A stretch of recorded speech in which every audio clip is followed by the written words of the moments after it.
आमचा जबाबदार माणूस गेला, आमचं अस्तित्व संपलं, अशा भावना इथे उपस्थित असलेल्या प्रत्येकानं व्यक्त केल्यात। राज ठाकरे यांनी अजित पवारांना श्रद्धांजली अर्पित केली आहे। माझे मित्र आणि राज्याचे उपमुख्यमंत्री अजित पवारांचं निधन झालं।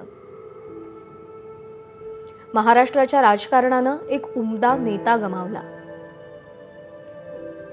अजित पवार यांचा आणि माझा राजकारणातला प्रवेश हा काहीसा एकाच काळातला। अर्थात आमचा परिचय हा बराच नंतरचा। राजकारणावर कमालीचं प्रेम या एका गुणावर अजित पवारांनी महाराष्ट्राच्या राजकारणात खूप मोठी झेप घेतली। पवार साहेबांच्या मुशीत जरी तयार झालेले नेते असले तरी त्यांनी नंतर स्वतःची स्वतंत्र ओळख निर्माण केली।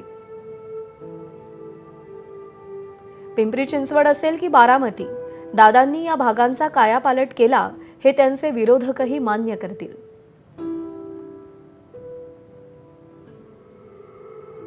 एखाद्या फाईलचा गुंता सोडवताना त्याची गाठ नक्की कुठून सोडवायची याचं अचूक ज्ञान असलेला हा नेता होता। प्रशासन हे सत्ताधाऱ्यांपेक्षा वरचढ होण्याच्या काळात असा नेता महाराष्ट्रानं गमावणं हे अतिशय दुर्दैवी आहे। अजित पवार हे कमालीचे स्पष्ट वक्ते होते।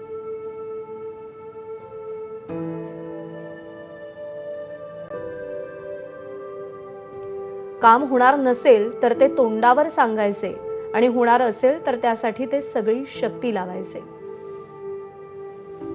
आश्वासन देऊन स्वतःभोवती माणसांचा पिंगा घालायचा हा त्यांचा स्वभाव नव्हता। राजकारणात सडेतोडपणाची आणि स्पष्ट वक्तेपणाची किंमत अजित पवारांनी कितीदा तरी मोजली। अजित पवारांचं मला एक आवडणारं अजून एक वैशिष्ट्य म्हणजे ते अजिबात जातीय नव्हते। राजकारणातला विरोध हा राजकीय असतो, तो व्यक्तिगत नसतो। एकमेकांवरची जहरी टीका ही व्यक्तिगत घ्यायची नसते हे भान असलेले नेते महाराष्ट्रात कमी होत चाललेत। राजकारणातले दिलदार विरोधक एकामागोमाग जाणं हे अत्यंत वेदनादायी आहे, असं राज ठाकरे यांनी आपल्या पोस्टमध्ये म्हटलेलं आहे। आणि रुग्णालयाबाहेरची ही दृश्य सध्या आपण पाहतोय। कार्यकर्त्यांची प्रचंड गर्दी झालेली आहे, प्रत्येकाला अश्रू अनावर झालेत। आपल्या घरातलं कोणीतरी गेल्याची भावना प्रत्येकानं व्यक्त केलेली आहे।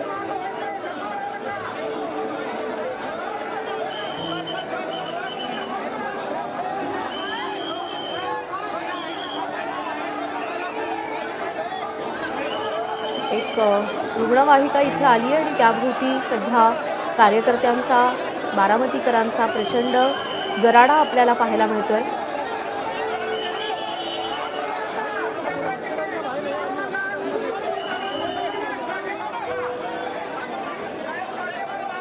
आणि पश्चिम बंगालच्या मुख्यमंत्री ममता बॅनर्जी यांचीही प्रतिक्रिया आली आहे।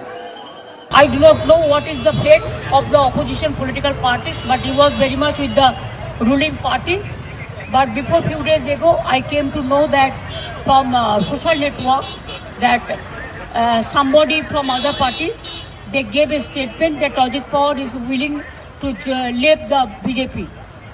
And now what happened today, I need proper investigation under the supervision of Supreme Court. Only we have the trust on Supreme Court, no other agency. तर ममता बॅनर्जींची ही प्रतिक्रिया होती आणि सध्या आपण पाहतोय एक रुग्णवाहिका रुग्णालयाच्या परिसरात पोहोचलेली आहे।